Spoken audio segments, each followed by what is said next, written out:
जी बच्चों, अस्सलाम वालेकुम। कैसे हैं आप लोग?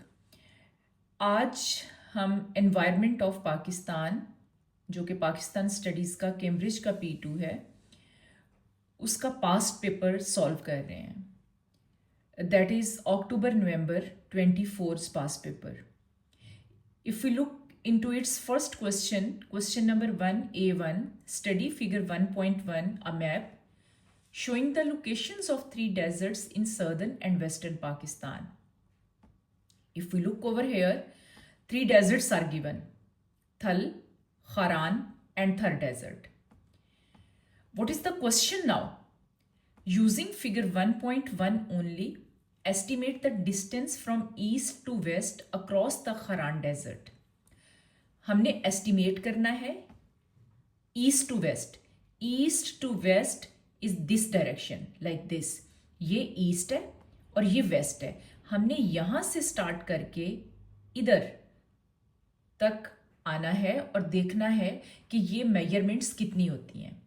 अब देखें, आप तो कहोगे कि यहाँ पर 150 किलोमीटर दिया हुआ है, 400 किलोमीटर दिया हुआ है, 650 किलोमीटर दी हुई है ऑप्शन, तो हम कैसे इसको देखेंगे?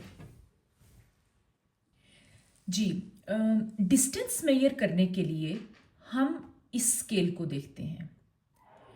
फॉर एग्जाम्पल, अब यहाँ पर स्केल आपका दिया हुआ है 100, 200, 300 किलोमीटर्स।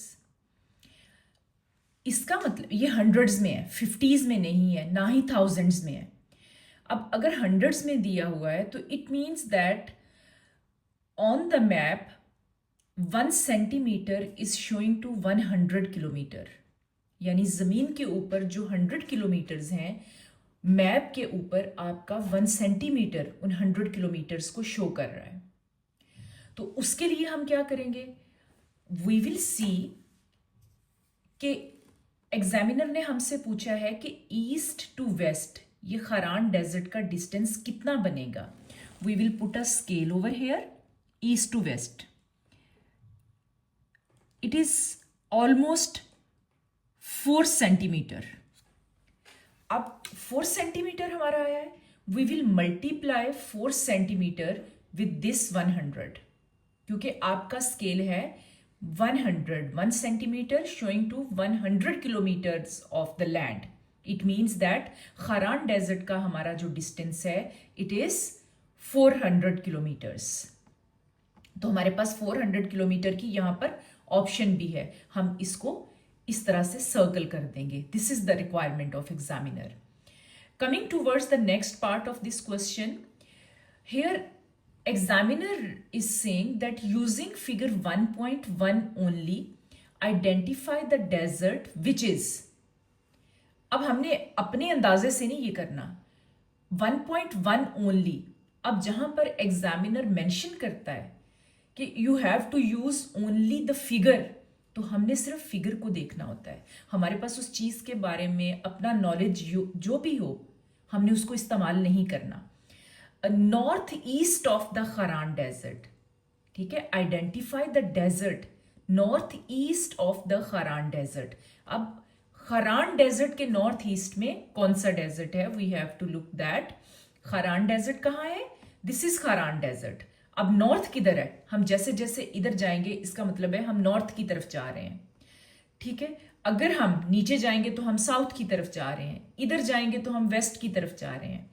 तो इसका मतलब है if we are moving from Kharan desert to the Thal desert part, तो ये हमारा नॉर्थ भी बनेगा और इस साइड पे ईस्ट है तो ये नॉर्थ ईस्ट बनेगा, ठीक है। और अगर ये एग्जामिनर कहे कि थल डेजर्ट के साउथ वेस्ट में कौन सा डेजर्ट है, तो हम जैसे जैसे नीचे जा रहे हैं इसका मतलब है साउथ में जा रहे हैं, और जैसे जैसे हम इस साइड पे आ रहे हैं it means we are going towards the west, क्योंकि ये वेस्ट है। आप देखिए ऊपर आपको डायरेक्शंस लाजमी दी होती हैं एग्जामिनर ने। This is north, east, west and south.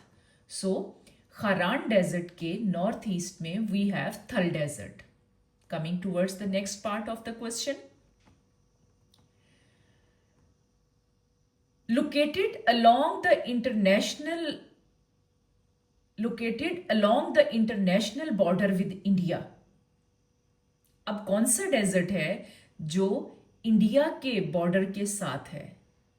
तो clearly this is very simple, India ये है, ठीक है। अगर इंडिया यहां ना भी लिखा होता तो आपको ऑलरेडी पता होना चाहिए था कि थर डेजर्ट जो है it is on the border of India. Coming towards the next question which is describe to natural features of a desert landscape in Pakistan. अब यहाँ पर देखें, एग्जामिनर आपको स्टेट नहीं कह रहा। स्टेट का मतलब होता है कि you just have to name them, आप वन वर्ड में आंसर कर सकते हो। But here he says describe, और उसके साथ अगर आप गिवन स्पेस देखें जो उसने दी हुई है तो it is almost of 2 sentences, और 2 नहीं तो 1 सेंटेंस जो है वो आपका मस्ट यहाँ पर लिखा होना चाहिए। तो यहाँ पर थोड़ी सी वो डिटेल में स्टेट से थोड़ा ज़्यादा आंसर रिक्वायर कर रहा है। स्टेट में हम क्या करते हैं, अगर उसने लिखा होता state 2 natural features of desert landscape, तो आपने लिख देना था सैंड ड्यून्स, और उसके साथ आप लिख देते इसके साथ ड्राई रिवर बेड्स, ठीक है। लेकिन अब आपको जब वो डिस्क्रिप्शन के लिए कह रहा है तो इसमें आपने सैंड ड्यून्स को थोड़ा एक्सप्लेन करना है इन 1 और 2 लाइन्स।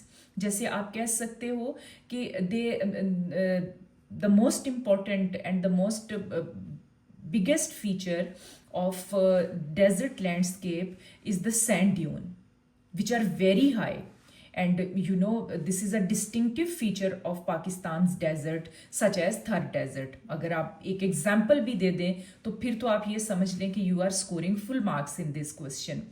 फिर उसके बाद अगर आप बात करते हो इसकी फॉर्मेशन की, तो आप लिख सकते हो रॉकी फॉर्मेशंस हैं, सैंडी फॉर्मेशन है इसकी, या अगर आपने ड्राई रिवर बेड की बात करनी है इन सेकंड पॉइंट तो you can write seasonal river beds like the ones in some of the rivers in parts of Kharan desert, they are dry for most of the year due to limited rainfall, ठीक है। Dry river beds हैं, due to less amount of rainfall, most of the time of year they are dry। Okay, then coming towards the next part of this question, give 2 reasons why it is difficult to live in a desert in Pakistan। अब यहाँ पर भी आपको वो देखें, आपको space आपकी requirement क्या है, एग्जामिनर क्या रिक्वायर कर रहा है आपसे, तो already by looking into the spaces provided by the examiner आप अंदाज़ा लगा सकते हैं कि इसमें भी 1 वर्ड आंसर नहीं आएगा। अब डेजर्ट एरियाज में क्या डिफ़िकल्टीज होती हैं, most of the most important point जो इसके अंदर आएगा that is scarcity of water, low amount of rainfall. अब लो अमाउंट ऑफ रेनफॉल को आप डेवलप कैसे करोगे, simple answer is not required, development is required over here. तो डेवलपमेंट में आप लिख सकते हो जैसे desert regions in Pakistan they face severe water shortages due to the less amount of rainfall, which makes it difficult for residents to access clean drinking water, as well as no provision of water for any type of activities such as primary, secondary or tertiary।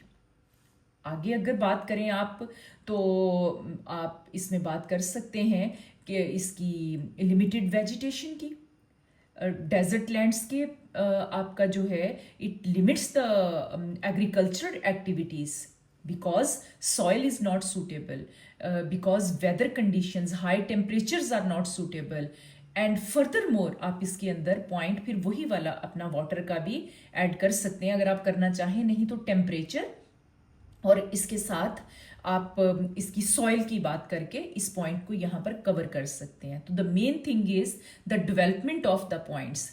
कभी भी बच्चों आपने marking scheme से देख के as it is उन्हीं points को नहीं लिख लेना। मार्किंग स्कीम में एग्जामिनर ने पॉसिबल पॉइंट्स दिए हुए होते हैं, you need to develop those points. अगर आप उसकी डेवलपमेंट नहीं करोगे तो आपका आंसर इतना हेल्दी और इतना मार्क गेनिंग आंसर नहीं बनेगा। आज के लिए इतना ही काफ़ी है, इंशाल्लाह नेक्स्ट पार्ट में अपनी नेक्स्ट वीडियो में इसको एक्सप्लेन करूंगी। अल्लाह हाफिज़।